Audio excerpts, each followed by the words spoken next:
Pois é, Carol, a gente mantém um olho nessas duas articulações, nesses dois movimentos, né? Mais uma vez, bom dia para você, para quem está com a gente nesta sexta-feira. Sextou, Carol. Carol, então, sobre o último dia, né, do ministro Luiz Roberto Barroso no Supremo Tribunal Federal, isso ocorre porque ele entregou no começo da semana, oficializou o pedido dele de aposentadoria antecipada, né? Assinou um documento, protocolou no Supremo Tribunal Federal, informando que iniciaria sua aposentadoria a partir de amanhã, dia 18 de outubro, portanto, hoje, o último dia dele como ministro do Supremo Tribunal Federal. Até o fim do dia, pelo menos, ele pode ainda, né, praticar atos relacionados à posição dele. O decreto presidencial, assinado pelo presidente Lula, concedendo a aposentadoria a Barroso, foi publicado no Diário Oficial da União na última quarta-feira. E foi também na quarta-feira que o ministro Barroso fez uma das movimentações nos processos que ainda estão com ele. O gabinete dele tem um pouco mais de 900 processos no acervo e ele decidiu fazer movimentações em algumas ações que têm grande repercussão na sociedade. Por exemplo, naquela ação que ficou conhecida como ADPF das favelas, que trata das operações militares, sobretudo da Polícia Militar, em comunidades do Rio de Janeiro.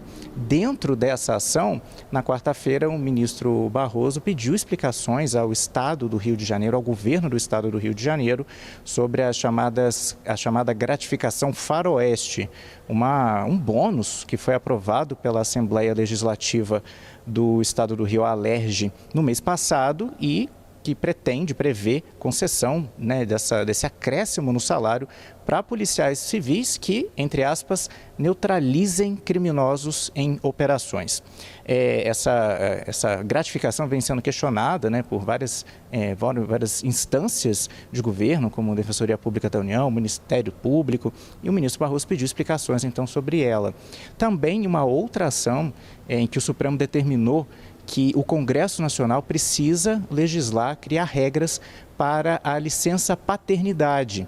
E Barroso emitiu um despacho pedindo explicações para o presidente da Câmara dos Deputados, Rodrigo Pacheco, sobre isso, sobre por que o Congresso ainda não iniciou a tramitação, né, não concluiu nenhuma tramitação de projeto de lei que trate deste tema conforme determinou o Supremo Tribunal Federal.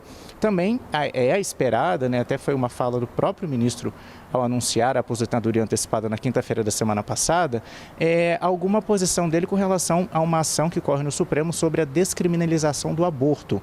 Uma ação que tem apenas um voto, da então ministra Rosa Weber, que também fez questão de deixar o voto antes de se aposentar. Barroso também teria a intenção de fazer a mesma coisa, votando pela descriminalização do aborto voluntário até a 12ª semana de gestação. E como o voto pertence à cadeira, né, e não ao ministro, esses dois votos, o voto da ministra Rosa Weber e de Barroso, se ele votar, vão ficar no Supremo, independentemente de quem ocupe a cadeira, e quem entrar no lugar de Barroso não vai mais poder votar nessa ação. A semana também foi de um pequeno susto para o ministro. Na quarta-feira ele teve uma indisposição, passou mal no Supremo Tribunal Federal, foi atendido primeiro no ambulatório da Suprema Corte e depois levado para o Hospital Sírio-Libanês aqui em Brasília. E passou a noite por lá, Carol. Passou a noite de quarta para quinta-feira fazendo exames. Aparentemente ele teve uma queda de pressão, a suspeita é por uma virose, mas foram feitos exames e agora ele aguarda o resultado desses exames. Ele deixou o hospital ontem por volta de 15 para 1 da tarde, falou rapidamente com os jornalistas que já se sentia bem e queria continuar o tratamento em casa. Então, no último dia, vamos ver se a gente percebe mais alguma movimentação em processos, né, em medidas que ele pode tomar enquanto ministro. E, paralelamente, né, Carol, as discussões sobre os substitutos.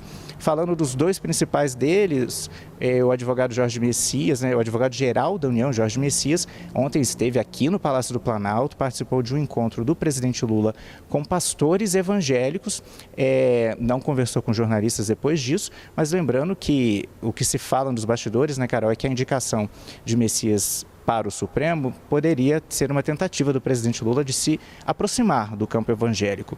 Outro grande cotado, o senador Rodrigo Pacheco, também conversou rapidamente com jornalistas no Congresso ontem, se disse honrado e contente pelas considerações, mas lembrou uma frase que disse o ministro Flávio Dino, quando também era cotado, que não se faz campanha para esse tipo de indicação, mas também não se rejeita. Então ele falou que aguarda e também fez elogios ali a outras pessoas que são citadas como pretendentes substitutos, Carol.